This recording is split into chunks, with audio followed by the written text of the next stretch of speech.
제가 좋아하는 노래입니다. 나 가진 것을 모두 다 드리고 그대 앞에 그냥 홀로 서리라. 비어있는 이 마음 그냥 그대로 오직 그대만을 바라보리라. 낙엽은 지고 비바람 불어봐도 기다리는 봄날이 꿈에 있듯이 한 송이 꽃보다 고운 이야기 그대 품속에 안겨주시리라. 나 있는 것을 모두 다 비우고 그대 앞에 그냥 홀로 서리라. 열려있는 이 마음 그냥 그대로 오직 그대만을 바라보리라. 햇살은 그토록 눈부시게 오고 또 와도 꽃잎을 여전히 맺혀 있듯이 아름답고 눈부신 사랑 이야기 나를 위해 남겨두리라. 임금수 시 사랑하는 마음입니다. 하나님을 사랑하는 마음, 사람을 사랑하는 마음, 그 마음을 노래한 사랑하는 마음. 여러분, 사람이 불행한 것, 사람에게 슬픔이 있는 것, 사람의 고통이 생기는 것, 이건 사랑이 없어서 그렇습니다. 흔히 사랑이 있다고 하면서도 슬프고 고통이 있고 불행한 것은 그런 가짜 사랑 말고 진정한 사랑이 없어서 그렇습니다. 진정한 사랑, 참 사랑이 있으면 아프지 않습니다. 고통스럽지가 않습니다. 불행하지가 않습니다. 슬픔이 없습니다. 진정으로 사랑하는 마음이 있으면 모든 것을 포기할 수가 있습니다. 정말로 사랑하는 마음이 있으면 그냥 행복합니다. 야곱이 외삼촌 집에서 14년간 머슴살이였습니다. 그 14년의 머슴살이는 사랑하는 여인 라헬을 위한 사랑의 대가였습니다. 그 14년의 머슴살이가 끝난 뒤에 야곱이 이제는 고향에 돌아가겠습니다라고 외삼촌에게 말씀드립니다. 그랬더니만 외삼촌이 14년 전에 야곱에게 했던 제안과 똑같은 제안을 합니다. 내 집에서 일을 좀 더 해달라. 그러면 내가 자네가 말하는 대로 일의 품삯을 달라는 대로 다 주겠다라고 말합니다. 그 14년 전에 했던 제안과 똑같은 제안에 야곱도 14년 전에 했던 대답과 똑같은 대답을 합니다. 14년 전에 그랬죠. 우리 집에서 일하면은 너가 달라는 대로 대가를 다 주겠다. 그랬더니만 야곱이 외삼촌의 둘째 딸 라헬을 나에게 주시면은 7년간 봉사하겠습니다. 그게 그만 14년이 되었습니다만은 이번에 더 엉뚱한 대답을 합니다. 이스라엘 지방의 양들은 다 흰색입니다. 그리고 염소는 다 검은색입니다. 양 중에 흰색 이외의 다른 색은 돌연변이고 염소 중에 검은색 이외의 다른 색은 마찬가지로 돌연변입니다. 돌연변이는 극히 드뭅니다. 야곱은 오랫동안 양을 쳤기 때문에 그 모든 사실을 잘 알고 있습니다. 그럼에도 불구하고 야곱이 그런 제안을 합니다. 앞으로 정상적인 양 말고 돌연변이 양이나 염소가 태어나면 그것만 내가 일하는 대가로 받겠습니다. 아주 바보 같은 제안입니다. 외삼촌이 양과 염소에 대해서 상당히 잘 알고 있습니다. 잘 알고 있는 외삼촌이 야곱의 그 대답을 들으니까 웬 떡인가 싶습니다. 얼른 야곱의 제안을 받아들입니다. 계약은 즉각 실행에 들어갑니다. 그날부로 외삼촌은 야곱이 지금까지 키우고 있던 자기의 양과 염소 중에서 돌연변이들은 다 데리고 갑니다. 그리고 저 멀리 사흘 길 멀리 데리고 떼어놓습니다. 이제 야곱에게 남아있는 양과 염소는 다 돌연변이밖에 없습니다. 돌연변이는 하나도 없고 정상적인 것밖에 없습니다. 이제부터 돌연변이가 태어날 때 그것만 야곱의 것이 됩니다. 이 바보 같은 계약을 한 야곱이 아주 희한한 재주를 부립니다. 기가 막힌 재주입니다. 돌연변이 양과 염소가 정상적인 것들보다 훨씬 많이 태어나게 만들어버립니다. 그리고 원래 돌연변이 양들, 염소는 그렇게 튼튼하지 못합니다만서도 야곱이 어떻게 재주를 부렸는지 돌연변이가 더 튼튼하게 만듭니다. 몇 년 만에 야곱은 부자가 됩니다. 큰 부자가 됩니다. 당초에 외삼촌이 그 제안을 했을 때에 야곱이 한 대답은 외삼촌 보기에 정말로 바보 같았습니다. 외삼촌이 암만 생각해도 그건 아니었었습니다. 확률이 얼마나 낮은지 외삼촌도 다 잘 알고 있습니다.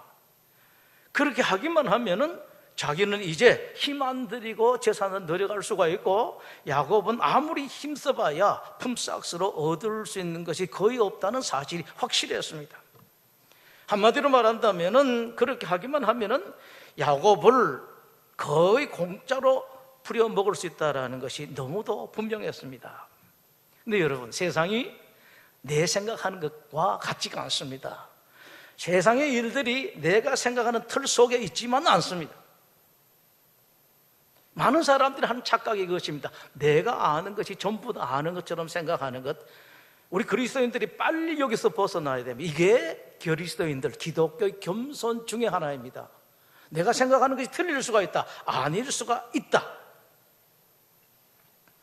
야곱은 그것도 모를 만큼, 그것도 몰라서 그렇게 바보 같은 계약을 할 만큼 어리석은 사람 아니었습니다. 야곱이 어떻게 알게 되었는지 다른 사람들이 알지 못하는 놀라운 비밀을 하나 알고 있었습니다. 그것은 양이나 염소를 키울 때 어떻게 하면은 돌연변이 새끼를 낳게 하는지 그 방법을 알았습니다. 37절입니다. 야곱이 버드나무, 살구나무, 신풍나무의 푸른 가지를 가져다가 그것들이 껍질을 벗겨 흰 무늬를 내고 그 껍질 벗긴 가지를 양떼가 와서 먹는 개천의 물 구유에 세워 양떼를 향하게 하며 그때가 물을 먹으러 올 때 새끼를 베니 가지 앞에서 새끼를 뱀으로 얼룩얼룩한 것과 점 있고 아롱진 것을 낳더라. 41절입니다. 튼튼한 양이 새끼 뵐 때는 야곱이 개천에다가 양떼의 눈앞에 그 가지를 두어 양이 그 가지 곁에서 새끼를 베게 하고, 약한 양이면 그 가지를 두지 아니하니 그렇게 함으로 약한 것은 라반의 것이 되고 튼튼한 것은 야곱의 것이 되었다. 그리고 야곱이 이렇게 재주를 부렸더니만 재주 부린 그대로 결과가 나왔습니다. 43절입니다. 이에 그 사람 야곱이 매우 번창하여 양떼와 노비와 낙타와 나귀가 많았더라. 거부가 되었습니다. 자, 여러분, 여기서 하나님께서 여러분들에게 하나 하는 중요한 질문이 있습니다. 야곱이 이렇게 가지고 돈을 많이 벌었습니다. 재산을 많이 모았습니다. 그렇게 하는 것이 바른 것이냐라는 겁니다. 수천 년 전에 있었던 야곱의 말을 하는 것이 아닙니다. 여러분들이 세상 살면서 돈 벌 방법이 있다면 이렇게 살겠느냐 여러분에게 물으십니다. 그게 정의냐? 요즘 말하면 그렇습니다. 바른 것이냐? 그리고 하나 더, 결과 그렇게 해서 돈 버는 것이 그것이 과연 잘 될 것 같은가? 하나님께서 여러분들에게 질문을 하십니다. 이건 관념도 아니고 여러분에게 있어서는 실존입니다. 바로 여러분들의 일로 여러분들에게 돌아갑니다. 그리고 앞으로 이런 일들이 수없이 많이 일어나고 어느 성경에서 답하시는 그 말씀이 그대로 여러분들의 결과가 되어질 것입니다. 여러분 어떻습니까? 어떻게 대답하시겠습니까? 여러분에게 이런 일이 있을 때 어떻게 할래라고 하나님께서 물으시는 것입니다. 이런 일이 있을 때 기독교 신자들이 반드시 생각해야 할 것이 있습니다. 인간의 절대 규범입니다. 세상 규범이 아니라 하나님께서 모든 인생들에게, 특히 기독교인들에게 주신 절대 규범이 있습니다. 기독교 신자들에게 주신 절대 기준이 있습니다. 모든 기독교 신자들, 진실로 내가 하나님의 자녀다, 나는 하나님 백성이라고 생각하는 사람들은 꼭 생각해야 되는 규범과 기준이 있습니다. 그것은 예수님께서 말씀하신 최고의 계명입니다. 서기관 한 사람이 예수님께 질문을 했습니다. 선생님, 모든 계명 중에 첫째가 무엇입니까? 예수님께서 지체하지 아니하시고 명쾌하게 답을 주십니다. 첫째는 하나님을 사랑하라. 둘째는 내 이웃을 사랑하라. 이보다 더 큰 계명이 없느니라. 더 큰 규범이 없고 기준이 없다라고 예수님께 대답하십니다. 예수님께서 말씀하신 것은 그거죠. 하나님의 사람들이, 기독교 신자들이 세상 살아갈 때에 가질 확실한 절대 규범, 절대 기준, 그것은 사랑이다라는 겁니다. 하나님을 사랑하고 이웃을 사랑하는 그 사랑이다. 이것이야말로 모든 기독교 신자들이 어떤 일이든지 간에 갖다 대어야 될 잣대다라고 말씀을 하십니다. 야곱을 생각해 봅니다. 야곱이 그 희한한 재주, 기막힌 재주를 부려서 큰 부자가 되었습니다. 그것이 잘한 것이냐 잘못한 것이냐, 그 결과가 어떻게 될 것인가, 그 기준이 사랑입니다. 그것이 하나님을 사랑하는 것이냐, 이웃을 사랑하는 것, 외삼촌을 사랑하는 것이냐. 야곱이 한 그 일은 겉으로 보기에는 아무 잘못이 없습니다. 뭐 양떼나 염소떼에다가 페인트 칠한 것도 아닙니다. 태어난 그대로 키웠을 뿐입니다. 단지 새끼 뵐 때에 재주 조금만 부렸을 뿐입니다. 많은 사람들이 마지막 말을 합니다. 내가 제대로 살은 단지 이것만 좀 했습니다. 그러나 야곱이 한 그 일은 예수님께서 주신 최고의 계명, 절대 기준에 정면으로 부딪히는 것입니다. 이웃 사랑이 아닙니다. 아닌 정도가 아니라 해를 끼치는 것이고 도둑질이 아닌 것처럼 보였습니다. 야곱도 자신 있게 말했습니다. 그러나 그건 스스로 속이는 것입니다. 도둑질이었습니다. 33절에 야곱이 말합니다. 9일에 외삼촌께서 오셔서 내 품삯, 내 재산을 조사하실 때에 내 의가 내 대답이 될 것입니다. 그때 확실히 아시게 될 것입니다. 양 중에서 흰 것은 다 외삼촌 것인데, 만약에 나에게 양 중에 흰 것이 있다면 내가 거짓말로 도둑질한 것이 됩니다. 염소 중에 검은 것이 아닌 검은 것이 있다면 그것은 내가 도둑질한 것입니다. 마지막에 말하죠. 다 도둑질한 것으로 인정해서 큰 소리 쳤습니다. 말은 맞습니다. 사실이 그렇습니다. 그러나 여러분, 과연 사실입니까? 바릅니까? 아닙니다. 도둑질이었습니다. 31장 1절입니다. 야곱이 라반의 아들들이 하는 말을 들은즉 야곱이 우리 아버지의 소유를 다 빼앗고 우리 아버지의 소유로 말미암아 이 모든 재물을 모았다 하는지라. 결과 외삼촌의 재산이 줄어들었습니다. 그리고 야곱의 재산만 늘었습니다. 돈을 벌더라도 이런 식으로 벌면 안 된다. 이것이 바로 오늘 성경에서 하시는 말씀입니다. 하나님께서 말씀을 하십니다. 야곱이 재산을 모았다 하더라도 외삼촌에게 해는 끼치지 말아서야 된다는 겁니다. 손해는 끼치지 말아서야 됩니다. 야곱뿐만 아니라 모든 하나님의 사람들은 이렇게 살아가야 한다. 이것이 오늘 이 말씀을 통해 주시는 말씀이십니다. 하나님의 사람이라면 이런 짓은 절대로 할 짓이 아닙니다. 돼지에 기생하는 이들이 돼지털 사이에서 열심히 돼지 피를 빨아 먹습니다.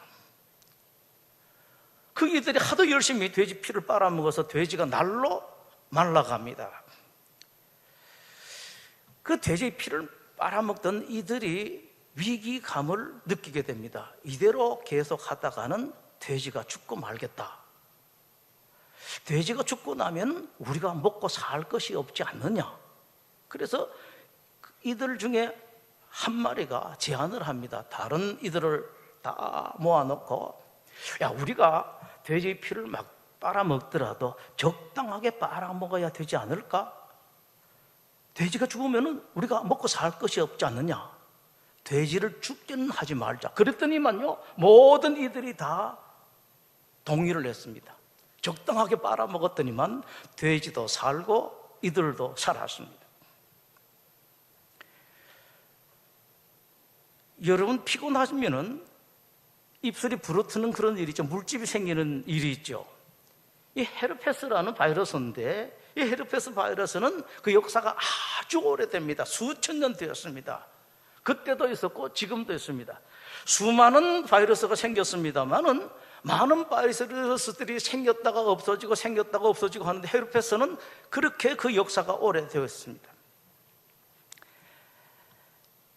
헤르페스는 유일한 숙주가 사람입니다. 인간밖에 없습니다. 다른 동물들에게 헤르페스가 기생하지를 않습니다. 그렇기 때문에 헤르페스는 유일한 숙주에게, 인간에게 절대로 치명적인 공격을 하지를 않습니다. 유일한 숙주 인간이 죽으면 자기네들만 손해이기 때문에 그렇습니다. 그 결과 헤르페스는 다른 바이러스들은 생겼다가 없어지고 생겼다가 없어지고 그랬는데 지금까지 오랜 세월 그대로 살아남아 있습니다. 야곱은 어떻게 하면 외삼촌의 양과 염소를 더 많이 태어나게 할까? 어떻게 하면 외삼촌의 재산을 더 많이 불릴까? 그런 생각은 하지 않고, 외삼촌의 양과 염소를 어떻게 하면은, 어떻게 재주를 부리면은 내가 더 많이 차지할 수가 있을까? 여기에만 골몰했습니다. 야곱이 한 짓은 미물인 벌레나 병균들도 하지 않는 바보 같은 짓이었습니다. 자기 나름대로는 그것이 대단히 똑똑한 것으로 생각을 했었습니다만 그것은 자기를 망하게 하는 그런 일이었습니다. 여러분, 남에게 끼친 해는 결국은 자기에게 돌아옵니다. 부디 여러분, 할 수만 있으면은 다른 사람들이 도움을 주고, 다른 사람 일어서게 하고, 다른 사람 잘 되게 하고, 절대로 해주는 일은 여러분 하지 마십시오. 다 돌아오게 되었습니다. 어떻게 하면 또 도움을 주는 잘 알지를 못한다면 성경 말씀처럼 흘러간 물에다가 빵을 갖다 던지는 것이 차라리 낫습니다. 성경은 분명하게 말씀합니다. 몇 날 후에 도로 찾을 것이다라고 말씀을 합니다. 그 말씀 무슨 말씀입니까? 몇 날 후에 내가 너희들에게 다시 돌려주겠다라는 말씀이십니다. 이자까지 붙여서 돌려주겠다는 그런 말씀이십니다. 작은 연못이라는 노래가 있습니다. 이런 내용입니다. 깊은 산 오솔길 옆 자그마한 연못이 있었다. 이 연못에 예쁜 붕어 2마리가 살고 있었다. 어느 여름날 연못 속에 살던 붕어 2마리가 서로 싸웠다. 그중 1마리가 죽었다. 죽은 그 붕어살이 썩어 들어가서 물도 따라 썩었다. 연못 속에는 이제 아무것도 살 수 없게 되었다. 1마리 붕어를 싸워서 죽인 그 붕어도 결국은 자기도 못 살게 되었다라는 그런 노래입니다. 같이 살아야 됩니다. 살아도 같이 살아야 되고, 잘 살아도 같이 살아야 됩니다. 같이 잘 살아야 돼요. 내가 행복해도 나만 행복한 것이 아니라 다른 사람들도 함께 같이 행복해야 됩니다, 여러분. 그렇지 않으면 잠시는 안 그런 것 같아도 결국은 다 망합니다. 저 사람이 먼저 망하고 내가 그 뒤에 망하든지, 아니면 저 사람보다도 내가 먼저 망합니다. 결국은 다 망합니다. 함께 살아야 됩니다. 하나님께서 세상을 만드실 때에 특히 인간에 대해서는 하나님께서 그렇게 만드셨습니다. 야곱이 그 좋은 머리, 그 좋은 재주를 가지고 외삼촌 양떼를 더 늘였으면 얼마나 좋았겠습니까? 외삼촌도 좋고, 그렇게 하면 자기에도 또 꼬물이라도 떨어지죠. 만약에 그런 것이 불가능하다면, 내 실력 가지고 그렇게 되지를 못한다면 차라리 바보처럼 사는 게 낫습니다. 무직하게 사는 것이 낫습니다. 그것이 훨씬 더 낫습니다. 그것이 좋습니다. 예수님께서 제자들을 말씀하셨습니다. 너희 중에 누구에게 밭을 갈거나 양을 치거나 하는 종이 있어 밭에서 돌아오면 그들을 곧 와 앉아서 먹으라 말할 자가 있느냐? 도리어 그대로 내 먹을 것을 준비하고 띠를 띠고 내가 먹고 마시는 동안에 시중 들고 너는 그 후에 먹고 마시라 하지 않겠느냐? 명한 대로 하였다고 종에게 감사하겠느냐? 이와 같이 너희도 명령을 받은 후에 받은 것을 다 행한 후에 이르기를 우리는 무익한 종이라 우리가 하여야 할 일을 한 것뿐이라 할지니라 라고 말씀합니다. 좀 매정해요. 혹독합니다. 만약 이 말을 하는 사람이, 이런 생각하는 사람이 주인이라면 이건 너무합니다. 예수님께서 그 말씀을 하셨습니다. 그러나 여러분, 그런 뜻이 아닙니다. 예수님께서 이 말씀을 하신 데는 중요한 가르침이 있습니다. 예수님께서 이 말씀 하시게 된 것은 제자들이 예수님께 요청을 했습니다. 선생님, 우리들에게 큰 믿음 주십시오 라고 이렇게 부탁을 했습니다. 그 제자들의 요청에 예수님께서 말씀을 하십니다.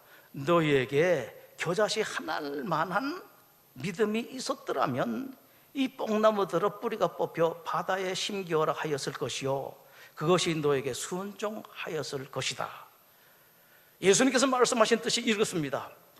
제자란 사람들은 밭 깔고 양치고 시중되는 그 모든 충성을 하면서 오늘날로 말한다면 찬양대 찬양을 하고 교회학교 교사로서 수고를 하고 안내를 하고 이런저런 수고를 많이 하면서 그 충성을 하면서 그 대가를 사람에게 받으려고 하는 사람들이 아니다라는 그런 말씀이십니다.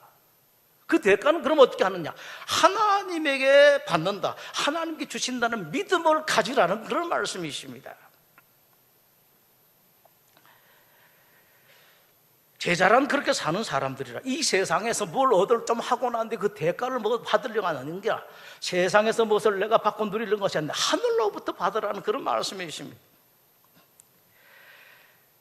예수님께서 말씀하시죠. 그런 믿음이 있는 제자라면은 뽕나무 들어 뿌리째 뽑혀서 바다에 던져져라 해도 그대로 될 것이다. 자, 여러분 이 말씀을 잘 들어보십시오. 이것은 만약 여러분들에게 그런 믿음이 있다면은 나가 하는 수고, 힘들고 어려운 사람들을 도와주고 모든 충성을 다하고 그러고 난 뒤에 하나님 제가 이렇게 했습니다. 하나님 저에게 복을 주십시오. 하나님께 저에게 복을 주실 것을 믿는 그런 믿음이 있는 사람들에게는 내가 그런 권세를 주겠다, 내가 그런 복을 주겠다라는 말씀이십니다.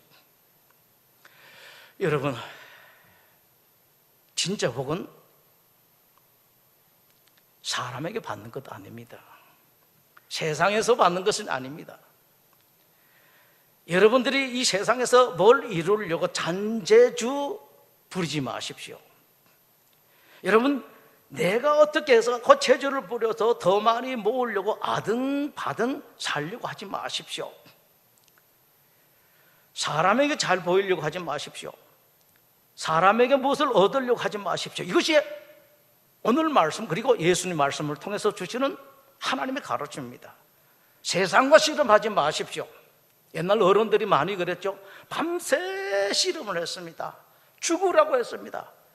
아침 되어서 겨우 끝났습니다. 씨름 시끗하고 내가 누구하고 씨름했는가 보니까 썩은 빗자루 몽둥이밖에 없었습니다. 세상과 씨름하면 그렇습니다. 사람과 씨름하면 그렇습니다. 까짓 내버려 두십시오. 사람과 하지 마시고 세상과 하지 마시고 하늘을 보십시오. 그 하나님과 씨름하십시오. 씨름하려면 여러분 부디 하나님과 하십시오. 하나님 무엇을 붙들지 여러분들 붙들으시고 씨름하십시오. 진짜 복은, 참된 복은 위로 하늘의 하나님께로부터만 올 수가 있습니다. 야고보 1장은 이렇게 말씀을 합니다. 온갖 좋은 은사와 좋은 선물이 다 위로부터 빛들의 아버지께로부터 오나니 하나님은 변함도 없으시고 회전하는 그림자도 없으시니라. 자, 여러분 이 말씀을 잘 보십시오. 좋은 은사와 온전한 선물이 하나님께로부터 온다. 그러면서 그 말씀을 왜 덧붙입니까? 하나님은 변함도 없으시고 회전하는 그림자도 없으시니라. 이 말씀이 무슨 뜻입니까? 모든 좋은 선물, 모든 좋은 은사는 하나님만이 주실 수가 있다. 그리고 그걸 받을 만한 사람에게 절대로 하나님은 당신의 말씀, 당신의 약속을 바꾸지 아니하시고 그대로 말씀하신 대로 약속하신 대로 주신다라는 그런 말씀이십니다. 세상과 씨름하지 마십시오. 사람에게 뭘 얻으려고 하지 마십시오. 하나님 바라보십시오. 하나님 붙들고 씨름하십시오. 하나님 당신의 약속을 지키십니다. 다시 하나님 말씀 들으십시오. 온갖 좋은 은사와 좋은 선물이 다 위로부터 빛들의 아버지께로부터 내려오나니 하나님은 변함도 없으시고 회전하는 그림자도 없으시니라. 기도하겠습니다.